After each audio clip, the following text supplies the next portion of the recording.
Hello বন্ধুরা, তোমরা সবাই কেমন আছো? আশা করি ভালোই আছো। আমিও খুব খুব ভালো আছি। আজকেও চলে এসেছি নতুন একটা ব্লগ নিয়ে। তা দেখতে পাচ্ছ আমি রান্নাঘরে রয়েছি। তা আজকে আমি চলে এসেছি আড় মাছের, এই দেখো আড় মাছের রেসিপি নিয়ে চলে এসেছি। এই রেসিপিটাই আজকে তোমাদের দেখাবো আমি কি করে রান্না করলাম। তো চলো দেখা যাক। এই দেখো আড় মাছ আজকে আমাদের ঘরে রান্না হয়েছে। তা আড় মাছ কিছুটা ভাজা দেখছো আর কিছুটা কাঁচা দেখছো। এর কারণ হচ্ছে আমি মাছ ভাজতে ভাজতে কিছুটা মাছ ভেজে আবার কিছুটা মাছ রেখে চলে গেছিলাম আমার ছেলেকে আনতে। আমার ছেলে সকালবেলা 9টার সময় পড়তে গেছে। তা ওকে বলেছিল তখন 11টার সময় ছুটি দেবে।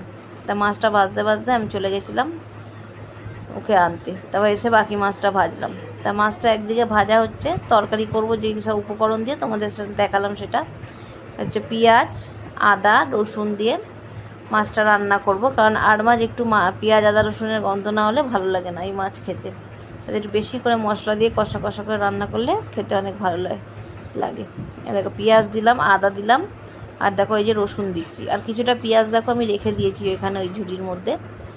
ওই মাছটা কিছুটা আমি পেঁয়াজ মাছের মধ্যে ভেজে দেবো আলুর সাথে, আর কিছুটা আমি বেটে দেবো। তা এই দেখো কড়াইয়ের মধ্যে তেল গরম হয়ে গেছে। ওই মাছের তেলের মধ্যেই আমি দিয়ে দিলাম একটু সাদা জিরে ফোড়ন, আর তোমার একটু এই দুটো তেজপাতা দিয়ে একটু ভাজা ভাজা হলে তার মধ্যে আমি দিয়ে দেবো আলুটাকে লাল লাল করে ভাজবো।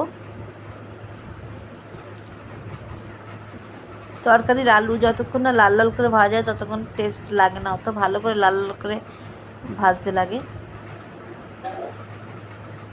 তা আলুটার মধ্যে আমি হলুদ দিয়েছিলাম, হলুদ দিলে পরে বেশ ভালো ভাজা হয়, লাল লাল করে ভাজা হয়। তা হলুদটা আমি ভিডিওটা তোলা হয়নি তখন, তোমরা একটু হলুদ দিয়ে ভেজো আলুটা, তাহলে ভালো ভাজা হবে। আর একটু ভাজা হয়ে আসলে তার মধ্যে বাকি পেঁয়াজ যেটুকুন ছিল ওইটা আমি আলুর সাথে দিয়ে দিলাম, আলুর সাথে ভাজা হওয়ার জন্য দিয়ে দিলাম। তা আলু আর পেঁয়াজটা যেই ভাজা ভাজা হয়ে গেল, এ দেখো তোমরা দেখতে পাচ্ছ পুরো ভাজা ভাজা হয়ে গেছে একদম। তা ভাজা ভাজা হয়ে যাওয়ার পর এরপরে আমি একে একে সব মশলার উপকরণগুলো দেবো। এই দেখো পেঁয়াজ, আদা, রসুন যে বাটাটা রেখেছিলাম ওই পেঁয়াজ, আদা, রসুন বাটাটা আমি আলুর মধ্যে দিয়ে দিলাম। দিয়ে এবার একটা একটা করে সব দেবো যেসব গুঁড়ো মশলাগুলো রয়েছে। এর মধ্যে দিয়ে হলুদ দিলাম, হলুদটা আমি দিলাম একটু অল্প পরিমাণ, মানে পরিমাণ মতোই দিলাম যেহেতু আগে আমি দিয়েছি আলু ভাজার সময়। এই দেখো 2 চামচের মতো আমি জিরে গুঁড়ো দিলাম এর মধ্যে।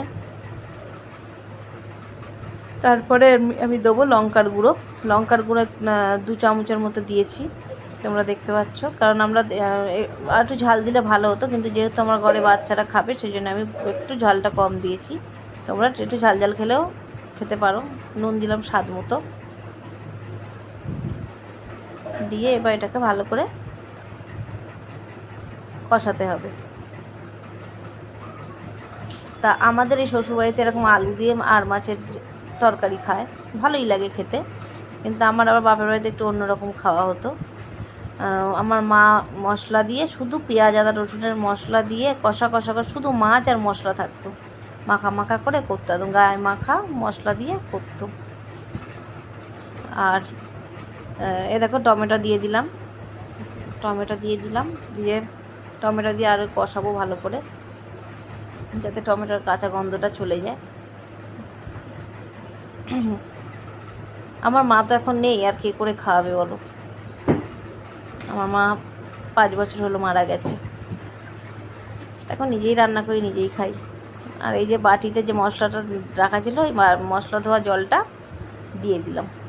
আমার মাকে শুনেছি ওই জলটা নাকি দিলে পরে তরকারি নাকি আরও খেতে স্বাদ হয়, যে মশলা ধোয়া জলটা দিলে পরে। তাই ওরকমভাবেই রান্না করলাম। তা ভালো করে কষাচ্ছি, কষানো হয়ে গেছে, কমপ্লিট কষানো। তো দেখতে পাচ্ছ পুরো কষানো হয়ে গেছে। এরপরে জল দিয়ে দিলাম, জল দেওয়ার পরিমাণ মতো জল দিলাম, যে আলুটা ফুটবে, ফুটে ভালো করে সেদ্ধ হবে আলুটা, সেইভাবে জল দিলাম।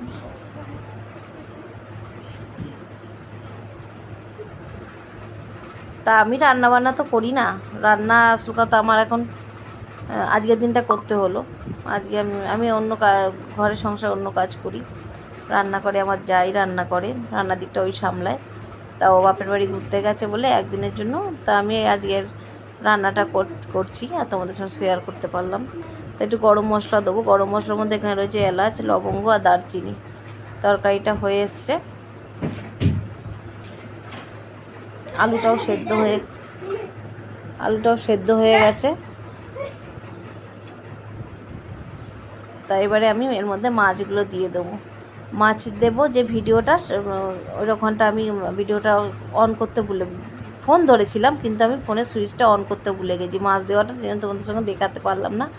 তাই দেখো মাছগুলো তখনই দিয়ে দিয়েছি, আলুটা যখন গলে গেছে। দিয়ে দেখো এবার তরকারিটা ফুটে গেছে, পুরো মাখা মাখা টাইপের হয়ে গেছে তরকারিটা। আর তেলও ভাজছে, কি সুন্দর লাগছে দেখো কালারটা। এইভাবে তোমরা রান্না করবে, দেখো কেমন লাগে খেতে। আমাদের তো খুব ভালো লাগে এরকমভাবে খেতে। তো এবার রান্নাটা হয়ে এসছে, এর মধ্যে এবার আমি দিয়ে দেবো যে গরম মশলাটা দেখলে ওটা বেটে রেখেছি, ওই মশলাটা এবার গরম মশলাটা একটু দিয়ে দেবো। দিয়ে তরকারি লাস্ট পর্যায়ে এবার তরকারি নামাবো। তাই একটুখানি গরম মশলা দেখলে আমি রেখে দিলাম, একটু গরম মশলা আমি একটু রেখে দিলাম। এই কারণে আমি মাছের ঝোলটা আরও 2 পিস মাছের ঝোল আমি আলাদা রান্না করব, কারণ আমার বরের পেটের সমস্যা চলছে তো অনেক দিন ধরে। তা ওই তেল মশলা আমি ওকে দিই না, তেল মশলা রান্না ওকে দিই না। তা ওর তরকারিটা আমি আলাদা করব বলে, মানে একদম তেল অল্প, না দেওয়ার মতো তেল, না দেওয়ার মতো মশলা, ওইভাবেই রান্না করব, ওইভাবেই খাচ্ছে। তা ওই তরকারিটার মধ্যে আবার গরম মশলা দেবো বলে, সেজন্য ওই গরম মশলাটা একটু রেখে দিলাম আলাদা করে। তা আমার তরকারি তো হয়ে গেছে, এবার নামানোর পালা। তো তরকারিটা দেখো নামিয়ে ফেললাম কড়াইয়ের মধ্যে, নামানো হয়ে গেছে। রান্না করতে করতে আমি কোথায় চলে গেলাম আমি নিজেই ভুলে গেছি কোথায় চলে গেছি। তো যাই হোক তরকারি আমার কমপ্লিট হয়ে গেছে।